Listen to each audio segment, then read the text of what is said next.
गुरु की साजी हुई गुरु प्यारी संगत जी। वाहिगुरु जी का खालसा वाहिगुरु जी की फतेह। सो अज असी बहुत ही अति सत्कारयोग हस्ती बाबा बुढ़ा साहिब जी ब्रह्म ਗਿਆਨੀ उन्हां दा जो जोड़ मेला बीड़ साहिब ठट्ठे विखे मनाया जाता है, वो इतिहास बारे आपां जाणांगे। क्योंकि बाबा बुढ़ा साहिब जी उन्हां दे बारे हर एक सिख नूं जिहड़ी जानकारी आ होनी बड़ी जरूरी आ। जिन्हां ने पहले पातशाहियां तो लैके छेवें पातशाह जी तक 6 सतगुरां जी दे दर्शन कीते ते हरमंदर साहिब जी दे हैड ग्रंथी बने। आओ आपां जाणदे हां। अकबर बादशाह देशां दा दौरा करदा होया एक समय गुरु अमरदास जी के दर्शन करने लिए पहुँचा। गोइंदवाल साहिब आया सी। सतगुरु महाराज ने कहा, पहला भाई पंगत विच बह के प्रशादा छको, फिर संगत होवेगी। फिर इन्हें उस तरह ही किया, प्रशादा छकिया। सतगुरु महाराज जी की दसी मर्यादा के अनुसार पालना की। प्रशादा इनू इन्ना वधिया लगा गुरु के लंगरां दा, जिद्दां आपां जाणदे हां कि प्रशादे विच किन्ना रस हुंदा। संगतां प्रेम दे विच तिल फुल लैके आउंदियां, जथा शक्त सेवा करदियां, बाणी पढ़ के लंगर तैयार किया जांदा, बहुत ही आनंदमई हुंदा। कहण लगा, मेरे दरबार दे विच 36 प्रकार दा भोजन बनदा, पर आ जो है ना, ये गुरु के लंगरां विच जो रस आ, ये मेरे महलां दे विच नहीं है। ये बादशाह बड़ा नेक ते न्यायकारी सी। बादशाह ने अपने सारे एहलकारां दे नाल लंगर दी सांझी पंगत विच बैठ के प्रशादा छकिया। बादशाह नूं अज लंगर दे प्रशाद छकण दा अनोखा ही रस जिहड़ा इन्ना प्राप्त हो गया। उस तो बाद उन्हें गुरु जी दे दर्शन कीते। गुरु अमरदास जी जिथे दीवान सजा के बैठे आ, इन्हें बहुत सारी माया भेंट करके बादशाह जी ने सतगुरु जी नूं नमस्कार कीती आ। दीवान विच बैठ के गुरबाणी दा कीर्तन, सतगुरु जी दा उपदेश भी सुनिया। बाबा बुढ़ा जी ते भाई गुरदास जी ने गुरमत दे संबंध विच बहुत सारी जानकारी अकबर बादशाह नूं दित्ती।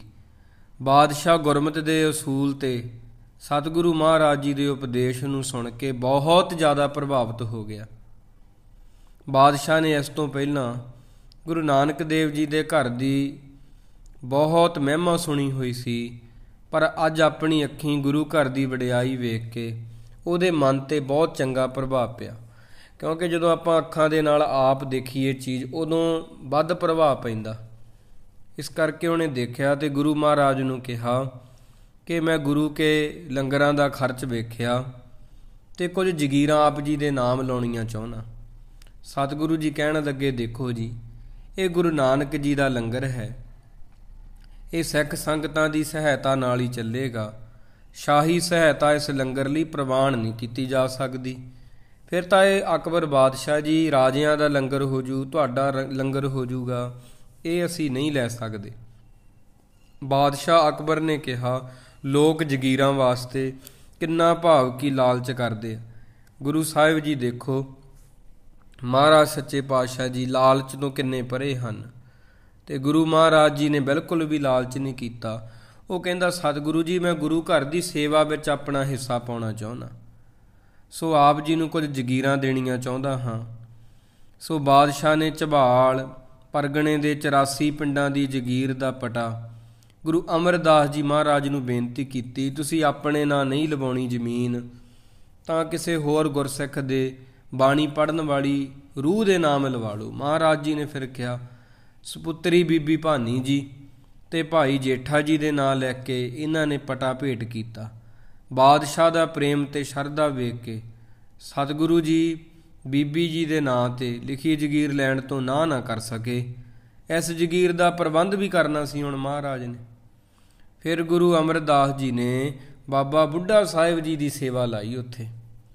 ਬਾਬਾ ਜੀ ਨੇ ਝਬਾਲ ਪਰਗਣੇ 84 ਪਿੰਡਾਂ ਦੇ ਮੁਖੀਆਂ ਨੂੰ ਇਕੱਠਾ ਕਰਕੇ ਬਾਦਸ਼ਾਹ ਅਕਬਰ ਵੱਲੋਂ ਮਿਲੀ ਜਗੀਰ ਦਾ ਪਟਾ ਦਿਖਾਇਆ ਤੇ ਗੁਰੂ ਅਮਰਦਾਸ ਜੀ ਦਾ ਹੁਕਮ ਵੀ ਸੁਣਾਇਆ कि अगे तो 84 पिंडां दी जिमींदार जमीन का मामला ये गुरु के घर नूं तुसीं देना है ਜਾਂ ਭਾਈ ਜੇਠਾ ਜੀ ਨੂੰ, ਗੁਰੂ ਅਮਰਦਾਸ ਜੀ ਨੂੰ। ਮੈਂ ਤਾਂ ਸੇਵਾਦਾਰ ਹਾਂ ਨਿਮਾਣਾ ਜਿਹਾ। ਇਹ ਸਾਰਾ ਕਾਰਜ ਕਰਕੇ ਭਾਈ ਜੇਠਾ ਜੀ ਗੋਇੰਦਵਾਲ ਵਾਪਸ ਚਲੇ ਗਏ ਆ ਅਤੇ ਬਾਬਾ ਬੁੱਢਾ ਸਾਹਿਬ ਜੀ ਜਗੀਰ ਦਾ ਪ੍ਰਬੰਧ ਕਰਨ ਲਈ ਉੱਥੇ ਟਿਕ ਗਏ। ਬਾਬਾ ਜੀ ਨੇ 84 ਪਿੰਡਾਂ ਦੇ ਵਿਚਕਾਰ ਬਹੁਤ ਸੁੰਦਰ ਜੰਗਲ ਦਾ ਟਿਕਾਣਾ ਵੇਖ ਕੇ ਉੱਥੇ ਆਪਦਾ ਨਿਵਾਸ ਟਿਕਾਣਾ ਬਣਾ ਲਿਆ, ਜਿਹਨੂੰ ਬੀੜ ਕਹਿੰਦੇ ਆਪਾਂ। ਬੀੜ ਉਹ ਜਗ੍ਹਾ ਹੁੰਦੀ ਅਸਲ ਵਿੱਚ ਜਿੱਥੇ ਕੋਈ ਵਸੋਂ ਨਹੀਂ ਹੁੰਦੀ, ਜਿਹੜੀ ਖੁੱਲ੍ਹੀ ਜਗ੍ਹਾ ਆਪਾਂ ਛੱਡ ਦਈਏ ਪਸ਼ੂਆਂ ਦੇ ਚਰਨ ਵਾਸਤੇ। ਪੁਰਾਣੇ ਸਮੇਂ ਦੇ ਵਿੱਚ ਇਵੇਂ ਹੀ ਹੁੰਦਾ ਸੀਗਾ। ਪਸ਼ੂ ਡੰਗਰਾਂ ਵਾਸਤੇ ਜੋ ਵੀ ਆਪਾਂ ਪੱਠੇ ਅੱਜ ਖੇਤਾਂ ਵਿੱਚੋਂ ਲਿਆਉਂਦੇ ਹਾਂ, ਪਹਿਲਾਂ ਨਹੀਂ ਸੀ ਹੁੰਦਾ। ਪਹਿਲਾਂ ਸਾਰਾ ਇਲਾਕਾ ਖੁੱਲ੍ਹਾ ਹੀ ਛੱਡਿਆ ਜਾਂਦਾ ਸੀਗਾ। ਜਦੋਂ ਖੁੱਲ੍ਹਾ ਛੱਡਿਆ ਜਾਂਦਾ ਅਤੇ ਉਹਦੇ ਵਿੱਚ ਪਸ਼ੂ ਡੰਗਰ ਚਰਵਾਹੇ ਆ ਕੇ ਚਰਾਉਂਦੇ। ਇਹ ਬੜੀ ਲੰਮੀ ਜਗ੍ਹਾ ਹੁੰਦੀ ਸੀ। ਤਾਂ ਬਾਬਾ ਬੁੱਢਾ ਸਾਹਿਬ ਜੀ ਨੇ ਉਹਨਾਂ 84 ਪਿੰਡਾਂ ਦੇ ਵਿਚਕਾਰ ਇਹ ਆਪਦਾ ਡੇਰਾ ਬਣਾਇਆ। ਸਿੱਖ ਸੰਗਤਾਂ ਬਾਬਾ ਜੀ ਦੇ ਇਸ ਨਿਵਾਸ ਸਥਾਨ ਨੂੰ ਬੀੜ ਸਾਹਿਬ ਕਹਿਣ ਲੱਗ ਪਈਆਂ। ਬੀੜ ਉਹ ਜਗ੍ਹਾ ਜਿੱਥੇ ਕੋਈ ਵਸੋਂ ਨਹੀਂ ਹੁੰਦੀ, ਘਾਹ ਹੀ ਘਾਹ ਹੁੰਦਾ। ਬੀੜ ਸਾਹਿਬ ਸਾਰੇ ਕਹਿਣ ਲੱਗੇ ਬਾਬਾ ਜੀ ਜੰਗਲ ਵਿੱਚ ਹੀ, ਬੀੜ ਤੋਂ ਭਾਵ ਉਹ ਜੰਗਲ ਵਿੱਚ ਹੀ ਗੁਰੂ ਘਰ ਦੇ ਡੰਗਰ, ਗਊਆਂ, ਮੱਝਾਂ ਅਤੇ ਘੋੜੇ ਰਹਿੰਦੇ ਆ। ਹਰ ਰੋਜ਼ ਇੱਥੋਂ ਗੁਰੂ ਕੇ ਲੰਗਰਾਂ ਲਈ ਸੇਵਾਦਾਰ ਰੇੜਿਆਂ 'ਤੇ ਦੁੱਧ ਲੈ ਕੇ ਅੰਮ੍ਰਿਤਸਰ ਜਾਂਦੇ ਅਤੇ ਬਾਬਾ ਜੀ ਕਾਫੀ ਬਿਰਧ ਹੋ ਜਾਣ ਕਰਕੇ ਆਪਦਾ ਨਿਵਾਸ ਬਾਬਾ ਬੁੱਢਾ ਜੀ ਉੱਥੇ ਹੀ ਰੱਖਦੇ, ਕਿਉਂਕਿ ਉਹ ਬਜ਼ੁਰਗ ਹੋ ਚੁੱਕੇ ਸੀਗੇ। ਗੁਰੂ ਸਾਹਿਬ ਜੀ ਨੇ ਕਿਹਾ ਸੀ ਜਦੋਂ ਕੋਈ ਜ਼ਿਆਦਾ ਜ਼ਰੂਰਤ ਪਿਆ ਕਰੇਗੀ ਉਦੋਂ ਆਪ ਜੀ ਨੂੰ ਅਸੀਂ ਸੱਦ ਲਿਆ ਕਰਾਂਗੇ ਬਾਬਾ ਜੀ, ਪਰ ਆਪ ਜੀ ਉੱਥੇ ਹੀ ਰਹੋ। ਸਤਿਗੁਰੂ ਜੀ ਜੋ ਬਾਬਾ ਜੀ ਨੂੰ ਯਾਦ ਕਰਦੇ, ਬਾਬਾ ਜੀ ਉਦੋਂ ਫਿਰ ਗੁਰਦੁਆਰਾ ਸਾਹਿਬ ਦੇ ਵਿੱਚ ਗੁਰੂ ਦਰਬਾਰ ਵਿੱਚ ਹਾਜ਼ਰ ਹੋ ਜਾਂਦੇ। ਇਸੇ ਸਥਾਨ ਤੋਂ ਹੀ ਮਾਤਾ ਗੰਗਾ ਜੀ ਪੁੱਤਰ ਦਾ ਵਰ ਲੈਣ ਲਈ ਬਾਬਾ ਜੀ ਦੀ ਸੇਵਾ ਵਿੱਚ ਹਾਜ਼ਰ ਹੋਏ, ਕਿਉਂਕਿ ਮਾਤਾ ਗੰਗਾ ਜੀ ਨੂੰ ਇੱਕ ਵਾਰ ਬੜਾ ਹੀ ਕੀਮਤੀ ਕੋਈ ਨਜ਼ਰਾਨਾ ਇੱਕ ਸਿੱਖ ਸੰਗਤਾਂ ਨੇ ਭੇਟ ਕੀਤਾ। ਬੜਾ ਕੀਮਤੀ ਵਸਤਰ ਸੀਗਾ। ਉਹਨਾਂ ਨੇ ਧੋ ਕੇ ਅਤੇ ਤਣੀ ਉੱਪਰ ਜਦੋਂ ਪਾਇਆ, ਬਾਬਾ ਪ੍ਰਿਥੀ ਚੰਦ ਦੀ ਘਰ ਵਾਲੀ ਬੀਬੀ ਕਰਮੋਂ, ਜੋ ਥੋੜ੍ਹੀ ਅੜੀਅਲ ਸੁਭਾਅ ਦੀ ਸੀ, ਥੋੜ੍ਹੀ ਇਸ ਤਰ੍ਹਾਂ ਬਿਰਤੀ ਮਨਮੁਖਾਂ ਵਾਲੀ ਸੀ, ਉਹਨੇ ਦੇਖ ਕੇ ਮਿਹਣਾ ਮਾਰਿਆ ਅਤੇ ਹੌਂਕਾ ਵੀ ਲਿਆ ਕਿ ਦੇਖੋ ਇਹ ਮਾਤਾ ਗੰਗਾ ਜੀ ਦੇ ਕੋਲ ਕਿੰਨੇ ਕੀਮਤੀ ਵਸਤਰ ਆ, ਪਰ ਇਹ ਤਾਂ ਔਂਤਰੇ ਆ, ਇਹਨਾਂ ਦੇ ਘਰੇ ਕਿਹੜਾ ਕੋਈ ਔਲਾਦ ਆ। ਇਹ ਸਭ ਕੁਝ ਸਾਡਾ ਹੀ ਹੋ ਜਾਣਾ, ਇਹ ਸਾਰਾ ਕੁਝ ਸਾਡਾ ਹੀ ਬਣ ਜਾਏਗਾ ਇੱਕ ਦਿਨ। ਇਸੇ ਕਰਕੇ ਗੁਰਸਿੱਖ ਪਿਆਰਿਓ, ਫਿਰ ਮਾਤਾ ਗੰਗਾ ਜੀ ਨੂੰ ਦਾਸੀ ਨੇ ਦੱਸਿਆ ਕਿ ਇਸ ਤਰ੍ਹਾਂ ਉਹ ਬੋਲ ਰਹੀ ਆ ਕਰਮੋਂ, ਤੁਹਾਨੂੰ ਮਿਹਣੇ ਦਿੰਦੀ ਹੈ। ਮਾਤਾ ਜੀ ਬੜੇ ਉਦਾਸ ਹੋ ਗਏ, ਕਿਉਂਕਿ ਉਹਨਾਂ ਦਾ ਮਨ ਨਾ ਵਿਰਾਗ 'ਚ ਆ ਗਿਆ। ਇੰਨਾ ਜ਼ਿਆਦਾ ਵਿਰਾਗ 'ਚ ਆ ਗਿਆ, ਗੁਰੂ ਅਰਜਨ ਦੇਵ ਜੀ ਨੂੰ ਬੇਨਤੀ ਕੀਤੀ, ਪਾਤਸ਼ਾਹ ਜੀ ਕਿਰਪਾ ਕਰੋ ਮੇਰੇ 'ਤੇ, ਆਪ ਜੀ ਸਭ ਦੀਆਂ ਝੋਲੀਆਂ ਭਰਦੇ ਹੋ, ਪਰ ਕੋਈ ਵੀ ਇਸਤਰੀ ਉਦੋਂ ਤੱਕ ਗੁਰੂ ਪਿਆਰਿਓ ਸੰਪੂਰਨ ਨਹੀਂ ਹੁੰਦੀ ਜਦੋਂ ਤੱਕ ਉਹ ਮਾਂ ਨਹੀਂ ਬਣ ਜਾਂਦੀ। ਮਾਵਾਂ ਭਾਵੇਂ ਹੋਵਣ ਭਰੀਆਂ, ਹੁਸਨ ਦੇ ਨਾਲ ਡੱਕ ਡੱਕ ਭਰੀਆਂ, ਪੂਰਾ ਕਰੇ ਸ਼ਿੰਗਾਰ ਨਾ ਹੋਵੇ, ਪੂਰਾ ਕਦੇ ਸ਼ਿੰਗਾਰ ਨਾ ਹੋਵੇ, ਜੇ ਧੀਆਂ ਪੁੱਤਰਾਂ ਦਾ ਗਲ ਹਾਰ ਨਾ ਹੋਵੇ। ਤਾਂ ਉਹ ਫਿਰ ਕੋਈ ਵੀ ਇਸਤਰੀ ਉਦੋਂ ਤੱਕ ਨਾ ਆਪਦੇ ਆਪ ਨੂੰ ਸੰਪੂਰਨ ਹੀ ਨਹੀਂ ਮੰਨਦੀ, ਭਾਵੇਂ ਘਰ ਵਿੱਚ ਜਿੰਨਾ ਮਰਜ਼ੀ ਧਨ ਦੌਲਤ ਆ, ਜਦੋਂ ਤੱਕ ਉਹ ਮਾਂ ਨਹੀਂ ਬਣਦੀ ਉਹਨੂੰ ਸ਼ਾਂਤੀ ਨਹੀਂ ਆਉਂਦੀ। ਫਿਰ ਮਾਤਾ ਜੀ ਨੂੰ ਕਿਹਾ ਗੁਰੂ ਸਾਹਿਬ ਜੀ ਨੇ, ਗੁਰੂ ਅਰਜਨ ਦੇਵ ਜੀ ਕਹਿੰਦੇ ਭਾਈ ਨਾਮ ਦੇ ਰਸੀਏ, ਬਾਣੀ ਦੇ ਪੁੰਜ, ਬ੍ਰਹਮ ਗਿਆਨੀ ਬਾਬਾ ਬੁੱਢਾ ਸਾਹਿਬ ਜੀ, ਉਹਨਾਂ ਨੂੰ ਪ੍ਰਸ਼ਾਦਾ ਛਕਾਓ, ਉਹਨਾਂ ਅੱਗੇ ਬੇਨਤੀ ਕਰੋ। ਫਿਰ ਇਸੇ ਹੀ ਸਥਾਨ 'ਤੇ ਮਾਤਾ ਜੀ ਜਿਹੜੇ ਸੀਗੇ ਬਾਬਾ ਜੀ ਦੀ ਸੇਵਾ ਵਿੱਚ ਹਾਜ਼ਰ ਹੋਏ ਆ, ਅਤੇ ਮਾਤਾ ਜੀ ਨੇ ਬਾਬਾ ਜੀ ਦੀ ਸੇਵਾ ਕਰਕੇ ਉਹਨਾਂ ਨੂੰ ਪ੍ਰਸੰਨ ਕੀਤਾ। ਫਿਰ ਸ਼੍ਰੀ ਗੁਰੂ ਹਰਗੋਬਿੰਦ ਸਾਹਿਬ ਜੀ ਨੇ ਅਵਤਾਰ ਧਾਰਿਆ ਸੀਗਾ। ਗੁਰੂ ਪਿਆਰਿਓ, ਇਹ ਵੀ ਸਾਖੀ ਆਉਂਦੀ ਆ, ਪਹਿਲੀ ਵਾਰ ਮਾਤਾ ਜੀ ਰਥਾਂ 'ਤੇ ਸਵਾਰ ਹੋ ਕੇ ਚਲੇ ਗਏ। ਉਦੋਂ ਫਿਰ ਬਾਬਾ ਬੁੱਢਾ ਜੀ ਨੇ ਕਿਹਾ ਕੌਣ ਆ ਰਿਹਾ ਭਾਈ, ਨਹੀਂ ਧੂੜ ਉੱਡ ਰਹੀ ਆ। ਸੰਗਤਾਂ ਵਿੱਚੋਂ ਕਿਸੇ ਦਾਸ ਨੇ ਕਿਹਾ ਜੀ ਇਹ ਗੁਰੂ ਕੇ ਮਹਿਲ ਆ ਰਹੇ ਆ, ਮਾਤਾ ਗੰਗਾ ਜੀ ਆ ਰਹੇ ਆ। ਫਿਰ ਉਹਨਾਂ ਦੇ ਮੂੰਹ 'ਚੋਂ ਨਿਕਲ ਗਿਆ ਕਿ ਗੁਰੂ ਕਿਆਂ ਨੂੰ ਅੱਜ ਕੀ ਭਾਜੜਾਂ ਪੈ ਗਈਆਂ। ਸਹਿਜ ਸੁਭਾਏ ਕਿਹਾ, ਅਤੇ ਮਾਤਾ ਜੀ ਕਹਿਣ ਲੱਗੇ ਇਹ ਕੀ ਹੋ ਗਿਆ, ਮੈਂ ਆਈ ਸੀਗੀ ਵਰ ਲੈਣ ਵਾਸਤੇ, ਪਰ ਇਹਨਾਂ ਨੇ ਤਾਂ ਭਾਜੜ ਪਏ ਸ਼ਬਦ ਕਿਹਾ।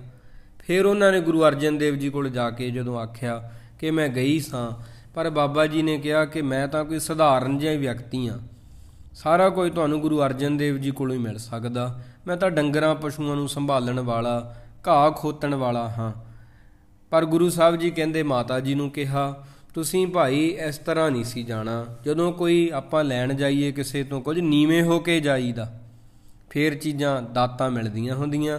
ਤੁਸੀਂ ਕਿਉਂ ਉੱਚੇ ਹੋ ਕੇ ਗਏ ਸੀਗੇ? ਉੱਚੇ ਹੋ ਕੇ ਨਹੀਂ ਸੀ ਜਾਣਾ। ਹੁਣ ਆਪ ਆਪਣੇ ਹੱਥੀਂ ਪ੍ਰਸ਼ਾਦਾ ਤਿਆਰ ਕਰੋ ਅਤੇ ਦਹੀਂ ਰਿੜਕੋ, ਲੱਸੀ ਨਾਲ ਦਹੀਂ ਲੈ ਕੇ ਜਾਣਾ, ਪਿਆਰ ਨਾਲ ਭਾਵਨਾ ਨਾ ਜਾਓ, ਜੋੜੇ ਉਤਾਰ ਕੇ ਜਾਓ। ਫਿਰ ਮਾਤਾ ਜੀ ਜਦੋਂ ਉਵੇਂ ਗਏ, ਫਿਰ ਇੱਥੇ ਹੀ ਅਤੇ ਬਾਬਾ ਬੁੱਢਾ ਸਾਹਿਬ ਜੀ ਨੇ ਉਹਨਾਂ ਦੇ ਸਿਰ 'ਤੇ ਜੋ ਛਿੱਕੂ ਸੀਗਾ ਮਾਤਾ ਜੀ ਦੇ, ਉਹ ਹੱਥਾਂ ਨਾਲ ਲਵਾਇਆ ਅਤੇ ਬਾਬਾ ਬੁੱਢਾ ਸਾਹਿਬ ਜੀ ਨੇ ਪ੍ਰਸ਼ਾਦਾ ਨਹੀਂ ਸੀ ਛਕਿਆ, ਰਾਤ ਨੂੰ ਵੀ ਸਵੇਰੇ ਨੂੰ ਵੀ।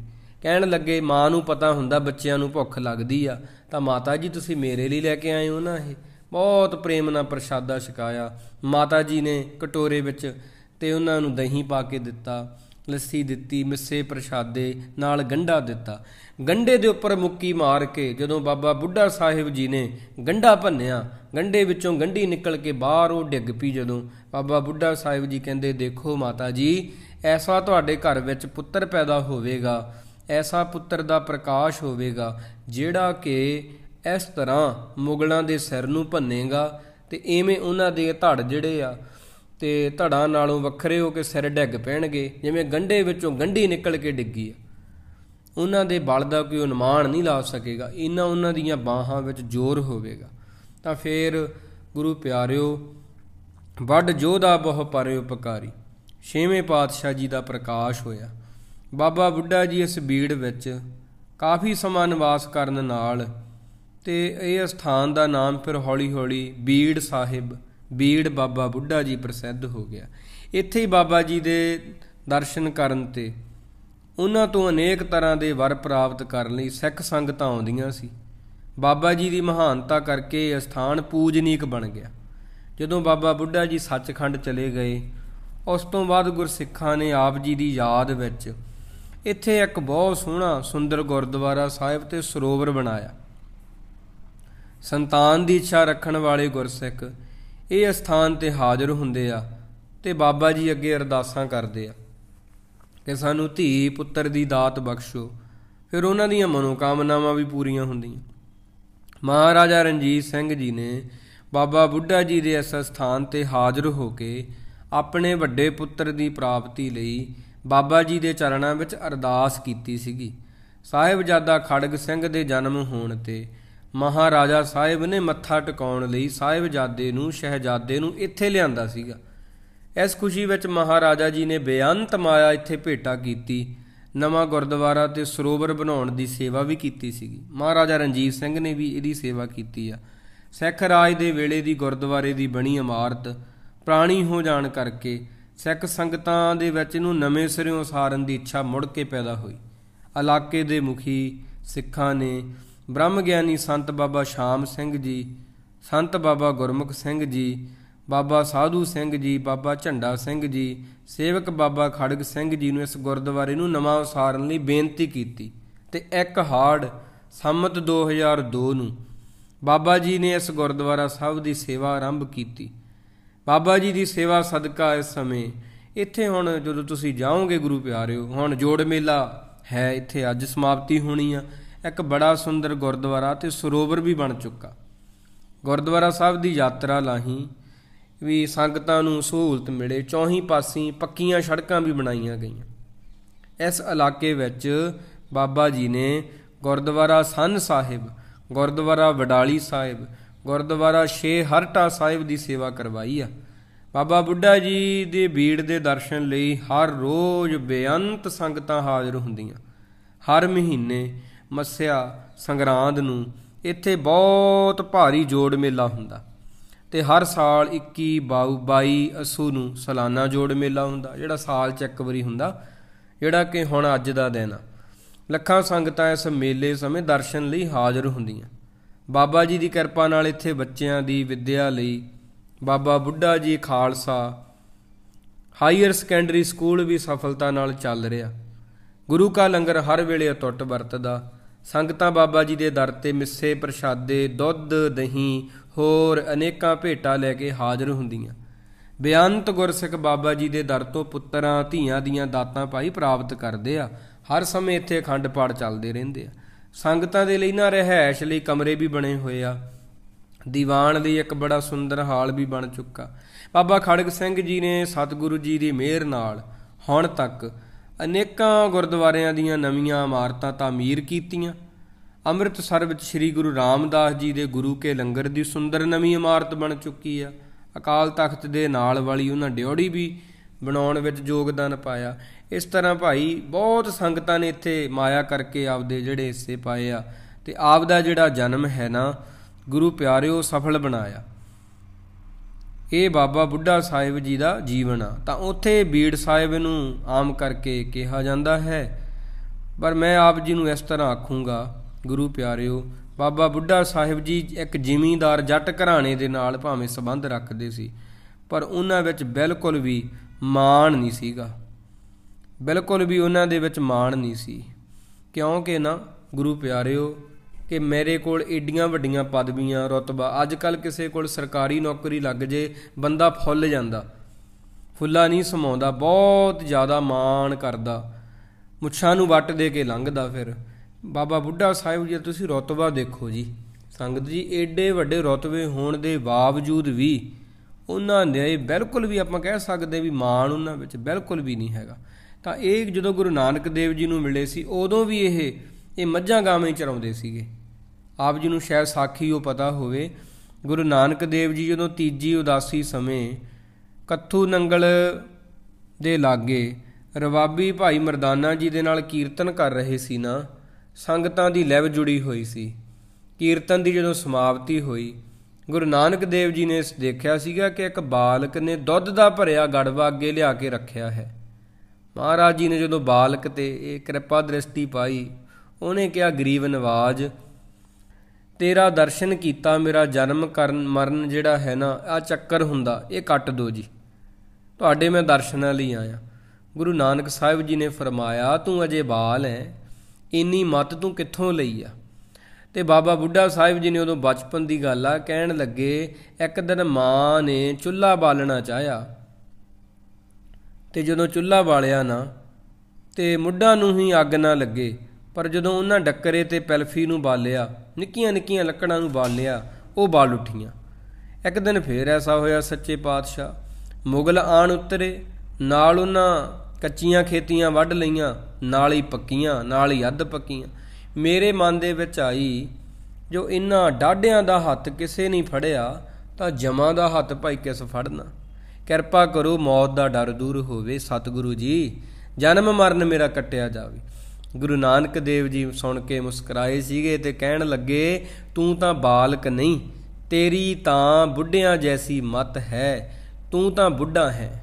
ਇੱਕ ਮਨ ਹੋਏ ਕਹਿ ਨਾਮ ਧਿਆਏਗਾ ਨਾ, ਤੇਰਾ ਕਲਿਆਣ ਹੋ ਜਾਏਗਾ, ਆਰਜਾ ਵਧੇਗੀ।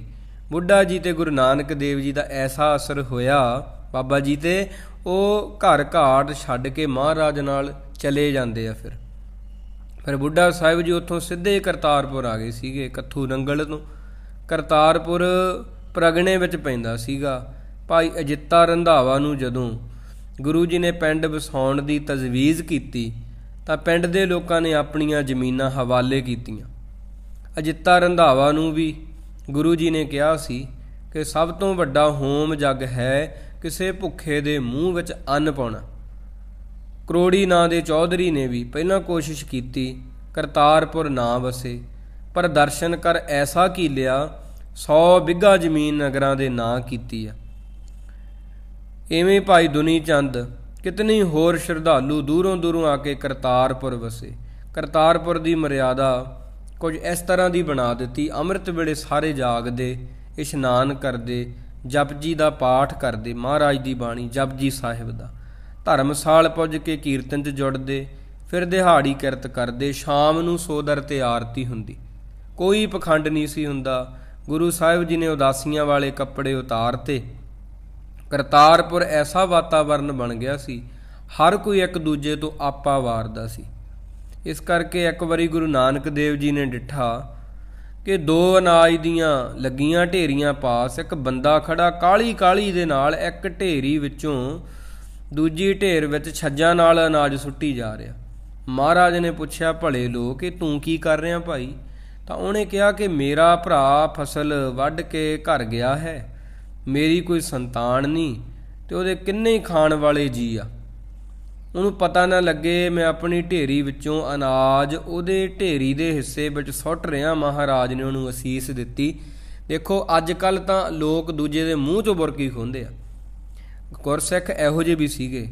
ਪਰ ਗੁਰੂ ਜੀ ਜਦੋਂ ਸ਼ਾਮ ਨੂੰ ਮੁੜੇ ਤਾਂ ਦੇਖ ਹੈਰਾਨ ਹੋਏ, ਉਹਨਾਂ ਹੀ ਢੇਰਾਂ ਪਾਸ ਇੱਕ ਹੋਰ ਬੰਦਾ ਖੜਾ, ਇੱਕ ਢੇਰ ਵਿੱਚੋਂ ਦੂਜੇ ਵਿੱਚ ਸੁੱਟੀ ਜਾ ਰਿਹਾ। ਮਹਾਰਾਜ ਨੇ ਪੁੱਛਿਆ ਤੂੰ ਕੀ ਕਰ ਰਿਹਾ? ਤਾਂ ਉਹਨੇ ਕਿਹਾ ਅਸੀਂ 2 ਭਰਾ, ਬੇਸ਼ੱਕ ਮੇਰਾ ਟੱਬਰ ਵੱਡਾ, ਪਰ ਮੇਰੇ ਵੱਡੇ ਭਰਾ ਦੇ ਘਰ ਸੰਤਾਨ ਨਹੀਂ, ਪਰ ਆਇਆ ਗਿਆ ਬੜਾ ਆਉਂਦਾ ਉਹਦੇ। ਸਾਡਾ ਕੀ ਆ, ਅਸੀਂ ਜਿਵੇਂ ਕਿਵੇਂ ਗੁਜ਼ਾਰਾ ਕਰ ਲਵਾਂਗੇ। ਭਰਾ ਦੇ ਘਰ ਮਹਿਮਾਨ ਬਹੁਤ ਆਉਂਦੇ ਆ, ਇਸ ਕਰਕੇ ਮੈਂ ਚੋਰੀ ਚੋਰੀ ਨਾ ਉਹਦੀ ਢੇਰੀ ਵੱਡੀ ਕਰ ਰਿਹਾ। ਮਹਾਰਾਜ ਨੇ ਕਿਹਾ ਧੰਨ ਸਿੱਖੀ ਤੁਹਾਡੀ ਭਾਈ।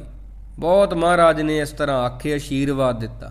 ਤਾਂ ਇਹ ਬਾਬਾ ਬੁੱਢਾ ਸਾਹਿਬ ਜੀ ਜਿਨ੍ਹਾਂ ਦਾ ਜਿਹੜਾ ਜਨਮ ਹੈ 22 ਅਕਤੂਬਰ 1506 ਨੂੰ ਕੱਥੂ ਨੰਗਲ ਵਿਖੇ ਮਾਤਾ ਮੋਰਾਂ ਦੀ ਕੁੱਖੋਂ ਭਾਈ ਸੁੱਗਾ ਜੀ ਦੇ ਘਰੇ ਹੋਇਆ ਸੀਗਾ। 20 ਸਾਲਾਂ ਦੇ ਹੋਏ ਸੀ ਕਿ ਬਾਬਾ ਬੁੱਢਾ ਜੀ ਦੀ ਸ਼ਾਦੀ ਬੀਬੀ ਮਰੋਇਆਂ ਨਾਲ ਬਟਾਲਾ ਦੇ ਨੇੜੇ ਅਚਲ ਵਿਖੇ ਹੋਈ ਆ। ਪਰਿਵਾਰ ਸਮੇਤ ਕਰਤਾਰਪੁਰ ਆ ਗਿਆ। ਗੁਰੂ ਨਾਨਕ ਦੇਵ ਜੀ ਦੀ ਜਿਹੜੀ ਸੇਵਾ ਸੀਗੀ ਦਿਨ ਰਾਤ ਕਰਦੇ ਰਹੇ। ਉਹਨਾਂ ਦੇ ਜਿਵੇਂ ਸੰਗਤ ਦੀ ਆਓ ਭਗਤ ਦਾ ਕਾਰਜ ਸੀਗਾ। ਗੁਰੂ ਨਾਨਕ ਦੇਵ ਜੀ ਨੇ ਉਹਨਾਂ ਨੂੰ ਸੇਵਾ ਵਿੱਚ ਜੁਟੇ ਵੇਖ ਕੇ ਇੱਕ ਵਾਰੀ ਵਰ ਦਿੱਤਾ ਸੀ, ਤੇਰੇ ਤੋਂ ਕਦੇ ਓਲਾ ਨਾ ਹੋਸਾਂ।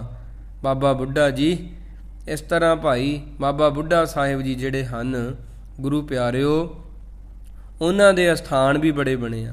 ਜਨਮ ਅਸਥਾਨ ਬਾਬਾ ਬੁੱਢਾ ਜੀ, ਗੁਰਦੁਆਰਾ ਬਾਬਾ ਬੁੱਢਾ ਸਾਹਿਬ ਕੱਥੂ ਨੰਗਲ ਵਿਖੇ ਬਣਿਆ ਹੋਇਆ ਹੈ। ਗੁਰੂ ਪਿਆਰਿਓ ਇਸ ਤਰ੍ਹਾਂ ਮਹਾਰਾਜ ਸੱਚੇ ਪਾਤਸ਼ਾਹ ਜੀ ਤੇ ਬਾਬਾ ਬੁੱਢਾ ਸਾਹਿਬ ਜੀ ਦਾ ਆਪਸ ਵਿੱਚ ਬੜਾ ਪ੍ਰੇਮ ਸੀਗਾ। ਤੇ ਜਦੋਂ ਆਪਣਾ ਅੰਤਮ ਸਮਾਂ ਨੇੜੇ ਜਾਣ ਕੇ ਬਾਬਾ ਬੁੱਢਾ ਜੀ ਨੇ ਇੱਕ ਸਿੱਖ ਨੂੰ ਗੁਰੂ ਹਰਗੋਬਿੰਦ ਮਹਾਰਾਜ ਜੀ ਦੇ ਪਾਸ ਹਰਗੋਬਿੰਦਪੁਰ ਭੇਜਿਆ ਸੀਗਾ ਕਿ ਦਰਸ਼ਨਾਂ ਦੀ ਸਿੱਖ ਆ, ਪਿਆਸ ਆ। ਮਹਾਰਾਜ ਜੀ ਜਾਣ ਗਏ ਕਿ ਬਾਬਾ ਬੁੱਢਾ ਜੀ ਦੇ ਅਕਾਲ ਚਲਾਣੇ ਦਾ ਸਮਾਂ ਆ ਗਿਆ। ਉਹਨਾਂ ਭਾਈ ਗੁਰਦਾਸ ਜੀ ਨੂੰ ਵੀ ਨਾਲ ਲੈ ਲਿਆ। ਰਾਹ ਦੇ ਵਿੱਚ ਘੁਮਾਣ ਪਿੰਡ ਭਗਤ ਨਾਮਦੇਵ ਜੀ ਦੇ ਦੇਹਰੇ ਪਾਸ ਘੋੜੇ ਤੋਂ ਉਤਰ ਕੇ ਆ ਗਏ ਤੇ ਬੜਾ ਆਦਰ ਦਿੱਤਾ। ਗੁਰੂ ਜੀ ਦਾ ਪਿੰਡ ਪੁੱਜਣਾ ਸੁਣ ਕੇ ਬਾਬਾ ਜੀ ਨੇ ਅੱਗੋਂ ਹੋ ਆਦਰ ਕਰਨਾ ਚਾਹਿਆ, ਪਰ ਬਾਬਾ ਬੁੱਢਾ ਜੀ ਬਿਰਧ ਬੜੇ ਹੋ ਗਏ ਸੀਗੇ ਉਦੋਂ।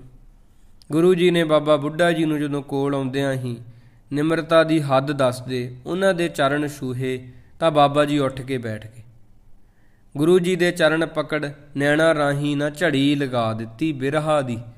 ਗੁਰੂ ਹਰਗੋਬਿੰਦ ਸਾਹਿਬ ਜੀ ਨੇ ਕਿਹਾ ਤੁਸੀਂ 5 ਗੁਰੂਆਂ ਦੇ ਦਰਸ਼ਨ ਕੀਤੇ ਆ, ਉਹਨਾਂ ਬਾਰੇ ਮੈਨੂੰ ਥੋੜ੍ਹਾ ਜਿਹਾ ਅਨੁਭਵ ਕਰ ਦਿਓ। ਗੌਰ ਦੇ ਨਾਲ ਸੰਗਤ ਜੀ ਸੁਣਨਾ, ਗੱਲਾਂ ਬੜੀਆਂ ਕੀਮਤੀ ਨੇ। ਤੇ ਬਾਬਾ ਬੁੱਢਾ ਜੀ ਨੇ ਕਿਹਾ ਕਿਸੇ ਵਿੱਚ ਕੀ ਸ਼ਕਤੀ ਹੈ ਜੋ ਗੁਰੂ ਸਾਹਿਬਾਨ ਬਾਰੇ ਦੱਸ ਸਕੇ। ਗੁਰੂ ਨਾਨਕ ਨਿਰਾ ਹੀ ਨੂਰ ਸਨ। ਗੁਰੂ ਅੰਗਦ ਦੇਵ ਜੀ ਨਿਰੇ ਸਾਧੂ, ਸ਼ਾਂਤੀ ਪਿਆਰ ਤੇ ਦਇਆ ਦੀ ਮੂਰਤ। ਰੱਤਾ ਭਰ ਪਕੜ ਉਹਨਾਂ ਵਿੱਚ ਨਹੀਂ ਸੀਗੀ। ਸਾਰੀ ਉਮਰ ਮਾਇਆ ਨੂੰ ਉਹਨਾਂ ਨੇ ਹੱਥ ਨਹੀਂ ਲਾਇਆ। ਗੁਰੂ ਅਮਰਦਾਸ ਜੀ ਦਾ ਇੱਕ ਹੱਥ ਸਦਾ ਅਸੀਸ ਲਈ ਉੱਠਿਆ ਰਹਿੰਦਾ, ਦੂਜਾ ਸੇਵਾ ਵਿੱਚ ਲੱਗਾ ਰਹਿੰਦਾ। ਗੁਰੂ ਰਾਮਦਾਸ ਜੀ ਬਿਰਹਾ ਦੀ ਮੂਰਤ ਸਨ। ਉਹਨਾਂ ਦੇ ਝਿੰਮਣੇ ਹਰ ਵੇਲੇ ਗਿੱਲੇ ਰਹਿੰਦੇ। ਪ੍ਰਮਾਤਮਾ ਦੇ ਪਿਆਰ ਵਿੱਚ ਨੈਣ ਹਰ ਵੇਲੇ ਨੀਰ ਨਾਲ ਹੀ ਭਰੇ ਦਿਸਦੇ। ਕੈਸਾ ਨਜ਼ਾਰਾ ਬਣਿਆ ਹੋਇਆ ਸੀ। ਗੁਰੂ ਸਰੋਤਾ ਤੇ ਬਾਬਾ ਜੀ ਸੁਣਾ ਰਹੇ ਆ। ਦੇਖੋ ਜੀ, ਗੁਰੂ ਮਹਾਰਾਜ ਅੱਜ ਸਰੋਤੇ ਬਣੇ ਆ। ਭਾਈ ਬੁੱਢੇ ਵਰਣਨ ਕੀਆ, ਸਰੋਤਾ ਸਤਿਗੁਰ ਆਪ। ਗੁਰੂ ਜੀ ਨੇ ਪ੍ਰਸ਼ਾਦ ਵੀ ਉੱਥੇ ਹੀ ਛਕਿਆ। ਬਾਬਾ ਜੀ ਐਸੇ ਵਜਦ ਵਿੱਚ ਆਏ, ਕਿਹਾ ਗੁਰੂ ਦੋਖੀਆਂ ਨੂੰ ਤੁਸੀਂ ਵਿਆਕਲ ਕਰ ਦੇਵੋਗੇ ਤੇ ਆਪ ਜੀ ਦਾ ਪੋਤਰਾ ਤਾਂ ਜ਼ੁਲਮੀ ਜੜ ਹੀ ਜੜ੍ਹਾਂ ਹੀ ਪੁੱਟ ਕੇ ਰੱਖ ਦੇਵੇਗਾ, ਜਿਹੜਾ ਆਪ ਜੀ ਦਾ ਪੋਤਾ ਹੋਵੇਗਾ। ਮਹਾਰਾਜ ਨੇ ਬਾਬਾ ਜੀ ਦੇ ਘਰ ਹੀ ਇਸ਼ਨਾਨ ਕਰਕੇ ਉੱਥੇ ਬਾਬਾ ਬੁੱਢਾ ਜੀ ਦੇ ਪਾਸ ਜਪਜੀ ਸਾਹਿਬ ਦਾ ਪਾਠ ਆਰੰਭ ਕੀਤਾ। ਸ਼ਲੋਕ ਪੜ੍ਹਿਆ, ਪਵਨ ਗੁਰੂ ਪਾਣੀ ਪਿਤਾ ਮਾਤਾ ਧਰਤ ਮਹੱਤ। ਪੜ੍ਹ ਰਹੇ ਸੀਗੇ। ਬਾਬਾ ਜੀ ਨੂੰ ਇੰਜ ਪ੍ਰਤੀਤ ਹੋਇਆ ਗੁਰੂ ਸਾਹਿਬਾਨ ਸਨਮੁਖ ਖੜੇ ਨੇ। ਉਧਰੋਂ ਗੁਰੂ ਜੀ ਨੇ ਕੀਤੀ ਛੁੱਟੀ ਨਾਲ ਜਦੋਂ ਪੜ੍ਹਿਆ, ਇੱਧਰੋਂ ਬਾਬਾ ਜੀ ਸੱਚਖੰਡ ਚਲੇ ਗਏ। ਗੁਰੂ ਜੀ ਨੇ ਰਬਾਬੀਆਂ ਨੂੰ ਹੁਕਮ ਕੀਤਾ, ਭਾਈ ਪਹਿਲਾਂ ਆਸਾ ਜੀ ਦੀ ਵਾਰ ਦਾ ਕੀਰਤਨ ਕਰੋ, ਪਿੱਛੋਂ ਮਾਰੂ ਡੱਖਣੇ ਦੇ ਸ਼ਬਦ ਗਾ ਕੇ ਪੜ੍ਹੋ। ਅੰਤਮ ਯਾਤਰਾ ਲਈ ਵਿਮਾਨ ਤਿਆਰ ਕਰ ਦਿੱਤਾ। ਸੰਗਤਾਂ ਦੀ ਭੀੜ ਥੰਮੀ ਨਹੀਂ ਸੀ ਜਾਂਦੀ। ਅਰਥੀ ਨੂੰ ਇੱਕ ਪਾਸਿਓਂ ਗੁਰੂ ਹਰਗੋਬਿੰਦ ਜੀ ਨੇ ਮੋਢਾ ਦਿੱਤਾ, ਦੂਜੀ ਤਰਫ ਭਾਈ ਭਾਨਾ ਜੀ, ਭਾਈ ਗੁਰਦਾਸ ਜੀ ਤੇ ਭਾਈ ਅਜਿੱਤਾ ਜੀ। ਤੇ ਇਹ ਭਾਈ ਭਾਨਾ ਜੀ ਜਿਹੜੇ ਸੀਗੇ ਇਹ ਬਾਬਾ ਬੁੱਢਾ ਜੀ ਦੇ ਸੁਪੁੱਤਰ ਹੀ ਸੀਗੇ। ਫਿਰ ਇੱਕ ਪਾਸੇ ਅਰਥੀ ਦੇ ਭਾਈ ਗੁਰਦਾਸ ਜੀ, ਭਾਈ ਅਜਿੱਤਾ ਜੀ ਦੂਜੀ ਬਾਂਹ ਹੇਠਾਂ ਮੋਢਾ ਦਿੱਤਾ ਹੋਇਆ ਸੀਗਾ। ਰਾਜ ਵਿੱਚ ਨਰੋਲ ਸ਼ਬਦ ਹੀ ਗਾਏ ਆ, ਚੰਦਨ ਦੀ ਚਿਖਾ ਚਿਣੀ ਗਈ ਆ, ਵਾਤਾਵਰਨ ਕਰੁਣਾਮਈ ਹੋ ਗਿਆ। ਹਰ ਇੱਕ ਸੋਗ ਤੇ ਉਤਾਂਹ ਵਿਚਰਨ ਵਾਲੇ ਸਿੱਖ ਜਿਹੜੇ ਸੀਗੇ ਪਿਆਰ ਦੇ ਵਿੱਚ ਭਿੱਜ ਗਏ।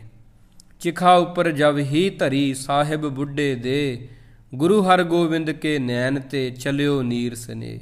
ਭਾਨਾ ਜੀ ਨੂੰ ਉਚੇਚਾ ਤੌਰ ਤੇ ਸਭ ਜੁੜੀਆਂ ਸੰਗਤਾਂ ਸੰਬੋਧਨ ਕਰਕੇ ਕਿਹਾ, ਚਿੰਤਾ ਕਿਸੇ ਗੱਲ ਦੀ ਨਹੀਂ ਕਰਨੀ, ਇਹ ਜੱਗ ਦੀ ਰੀਤ ਆ। ਸਭ ਨੇ ਆਪਦੀ ਆਪਦੀ ਵਾਰੀ ਤੁਰ ਜਾਣਾ ਹੈ, ਉਸ ਨੂੰ ਹੀ ਜੀਵਿਆ ਜਾਣਨਾ ਜਿਹਦਾ ਜਸ ਲੋਕੀ ਕਰਨ, ਜਿਹਦੇ ਗੁਣ ਯਾਦ ਕਰਕੇ ਆਪਣੇ ਵੀ ਬੰਧਨ ਕੱਟੇ ਜਾਣ। ਭਾਈ ਗੁਰਦਾਸ ਜੀ ਨੂੰ ਕਿਹਾ, ਗੁਰੂ ਗ੍ਰੰਥ ਸਾਹਿਬ ਜੀ ਦਾ ਪਾਠ ਭਾਈ ਆਰੰਭ ਕਰ ਦਿਓ। ਇਹਨਾਂ ਦੀ ਯਾਦ ਵਿੱਚ ਭੋਗ ਵੇਲੇ ਗੁਰੂ ਹਰਗੋਬਿੰਦ ਸਾਹਿਬ ਜੀ ਨੇ ਸੰਗਤਾਂ ਨੂੰ ਕਿਹਾ, ਬਾਬਾ ਬੁੱਢਾ ਜੀ ਜਿਹੀ ਜੀਵਨ ਕਾਰ ਕਿਸੇ ਨਹੀਂ ਨਿਭਾਈ ਅੱਜ ਤੱਕ। ਉਹ ਸਦਾ ਕਹਿੰਦੇ ਸੀਗੇ ਜੋ ਉਹ ਯਾਦ ਰੱਖਣਾ ਜੀ। ਬਾਬਾ ਜੀ ਕੀ ਕਹਿੰਦੇ ਸੀਗੇ, ਕਰੋ ਕਾਰ ਸਭ ਕਰੋ ਹੀਲਾ ਭਜਨ ਪਾਠ, ਅਰਦਾਸ ਬੰਦਗੀ ਪਰ ਨਾਲ ਟੇਕ ਰੱਖੋ ਮਿਹਰਾਂ ਤੇ, ਸਦਾ ਕਿਰਪਾ ਦੀ ਘਾਲ ਘਾਲੋ। ਜਿੱਥੇ ਬਾਬਾ ਜੀ ਦਾ ਸੰਸਕਾਰ ਕੀਤਾ ਉੱਥੇ ਵੀ ਹੁਣ ਇੱਕ ਗੁਰਦੁਆਰਾ ਸਾਹਿਬ ਬਣਿਆ ਹੋਇਆ ਹੈ। ਭਾਈ ਗੁਰਦਾਸ ਜੀ ਨੇ ਉਪਮਾ ਵਿੱਚ ਵਾਰ 11ਵੀਂ ਵਿੱਚ ਲਿਖਿਆ, ਬੂੜਾ ਬੁੱਢਾ ਇੱਕ ਮਨ ਧਿਆਵੇ। ਇਹ ਬਾਬਾ ਬੁੱਢਾ ਜੀ ਜਿਹੜੇ ਸੀਗੇ ਨਾ ਪਰਮਾਤਮਾ ਨੂੰ ਇੱਕ ਮਨ ਇੱਕ ਚਿੱਤ ਹੋ ਕਰ ਯਾਦ ਕਰਦੇ ਸੀਗੇ। ਸੋ ਗੁਰੂ ਪਿਆਰਿਓ, ਅੱਜ ਇਹ ਬਾਬਾ ਬੁੱਢਾ ਸਾਹਿਬ ਜੀ ਦਾ ਜੋੜ ਮੇਲਾ ਇਹ ਠੱਠੇ ਵਿੱਚ ਮਨਾਇਆ ਜਾ ਰਿਹਾ। ਹੋ ਸਕਦਾ ਆਪ ਜੀ ਨੇ ਜਾ ਕੇ ਇਸ ਸਥਾਨ ਦੇ ਦਰਸ਼ਨ ਕੀਤੇ ਹੋਣ, ਤਾਂ ਕਰਕੇ ਆਪਾਂ ਅੱਜ ਇਤਿਹਾਸ ਦੀ ਸਾਂਝ ਪਾ ਰਹੇ ਹਾਂ। ਧੰਨ ਬਾਬਾ ਬੁੱਢਾ ਜੀ। ਉਹਨਾਂ ਦੇ ਜੀਵਨ ਵਿੱਚੋਂ ਭਾਈ ਸਾਨੂੰ ਕੀਮਤੀ ਗੱਲਾਂ ਸਿੱਖ ਲੈਣੀਆਂ ਚਾਹੀਦੀਆਂ। ਜਿਨ੍ਹਾਂ ਨੇ ਬਜ਼ੁਰਗ ਹੋ ਕੇ ਵੀ ਪਰਮਾਤਮਾ ਦਾ ਨਾਮ ਜਪਣਾ ਨਹੀਂ ਛੱਡਿਆ, ਤਾਂ ਕਾਲੇ ਕੇਸ ਮੁਸਾਫਰ ਹੋ ਗਏ ਆ ਸਾਡੇ, ਚਿੱਟਿਆਂ ਨੇ ਆ ਕੇ ਡੇਰੇ ਲਾ ਲਏ ਆ।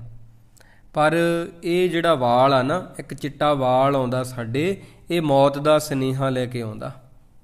ਇਹ ਸਰੀਰ ਪੱਕ ਰਿਹਾ ਸਰੀਰ, ਜਦੋਂ ਫਲ ਪੱਕ ਜਾਂਦਾ ਉਹਦਾ ਰੰਗ ਬਦਲ ਜਾਂਦਾ, ਉਹ ਟਾਹਣੀ ਨਾਲੋਂ ਟੁੱਟ ਜਾਂਦਾ। ਜਦੋਂ ਬੰਦੇ ਦਾ ਸਰੀਰ ਪੱਕ ਜਾਂਦਾ, ਸ਼ਾਖ ਪਕੰਦੀ ਆਈ ਆ ਹੋਰ ਕਰਿੰਦੀ ਵੰਨ, ਤਾਂ ਉਦੋਂ ਫਿਰ ਆਪਾਂ ਸੰਸਾਰ ਨਾਲੋਂ ਭਾਈ ਟੁੱਟ ਜਾਂਦੇ ਹਾਂ। ਇਸ ਕਰਕੇ ਭਾਈ ਇਹ ਜਿਹੜਾ ਸਰੀਰ ਆ ਸ਼ਮਸ਼ਾਨ ਘਾਟ ਤੱਕ ਪਹੁੰਚੇ, ਉਸ ਤੋਂ ਪਹਿਲਾਂ ਰੂਹ ਪਰਮਾਤਮਾ ਤੱਕ ਪਹੁੰਚ ਜਾਣੀ ਚਾਹੀਦੀ ਆ। ਇਹੀ ਫਿਰ ਇੱਥੋਂ ਹੀ ਪਤਾ ਲੱਗਦਾ ਜੀਵਨ ਸਫਲ ਹੋਇਆ ਕਿ ਨਹੀਂ ਹੋਇਆ। ਤਾਂ ਇਹ ਬਾਬਾ ਬੁੱਢਾ ਸਾਹਿਬ ਜੀ ਕੱਥੂ ਨੰਗਲ ਵਿਖੇ ਜਿਨ੍ਹਾਂ ਦਾ ਆਉਣਾ ਹੋਇਆ, ਅੱਜ ਵੀ ਸੰਗਤਾਂ ਉੱਥੇ ਜਾਂਦੀਆਂ। ਪਰ ਦੇਖੋ ਗੁਰੂ ਪਿਆਰਿਓ, ਧੀਆਂ ਪੁੱਤਰਾਂ ਦੀ ਦਾਤ ਗੁਰੂ ਹੀ ਦਿੰਦਾ ਸਾਨੂੰ। ਤਾਂ ਪੁੱਤਰ ਵੀ ਇੱਕ ਦਾਤ ਹੈ, ਅਤੇ ਧੀ ਨੂੰ ਵੀ ਦਾਤ ਕਹਿ ਦਿਆ ਕਰੋ। ਧੀ ਨੂੰ ਕੋਈ ਦਾਤ ਨਹੀਂ ਕਹਿੰਦਾ। ਲੋਕ ਜਿਹੜੇ ਆ ਇਸ ਤਰ੍ਹਾਂ ਰੱਬ ਕੋਲੋਂ, ਮੈਂ ਕੌਣ ਕਹਿਣ ਵਿੱਚ ਤੇ ਸੰਕੋਚ ਵੀ ਨਹੀਂ ਕਰੂੰਗਾ ਕਿਉਂਕਿ ਹੋ ਰਿਹਾ, ਪੁੱਤਰਾਂ ਨੂੰ ਹੀ ਮੰਗੀ ਜਾਂਦੇ ਆ। ਉਹ ਗੁਰੂ ਪਿਆਰਿਓ, ਇੱਕ ਮਾਂ ਇੱਕ ਜਨਨੀ ਹੀ ਪੁੱਤ ਨੂੰ ਜਨਮ ਦਿੰਦੀ ਆ, ਤਾਂ ਧੀਆਂ ਦਾ ਵੀ ਸਤਿਕਾਰ ਕਰੋ ਭਾਈ।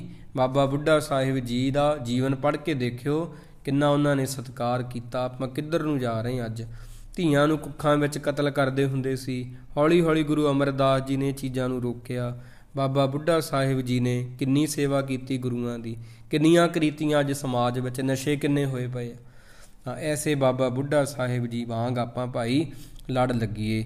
ਅੱਜ ਗ੍ਰੰਥੀ ਸਿੰਘਾਂ ਦਾ ਸਤਿਕਾਰ ਨਹੀਂ ਹੈਗਾ, ਬਿਲਕੁਲ ਵੀ ਨਹੀਂ ਹੈਗਾ। ਕਈ ਨਗਰਾਂ ਦੇ ਵਿੱਚ ਤਾਂ ਬਿਲਕੁਲ ਹੀ ਬੇੜਾ ਗਰਕ ਹੋ ਚੁੱਕਾ ਹੈ ਉਹਨਾਂ ਦਾ। ਬਿਲਕੁਲ ਵੀ ਭਾਵ ਇਹਨਾਂ ਚੀਜ਼ਾਂ ਵੱਲ ਧਿਆਨ ਨਹੀਂ ਦਿੱਤਾ ਜਾ ਰਿਹਾ।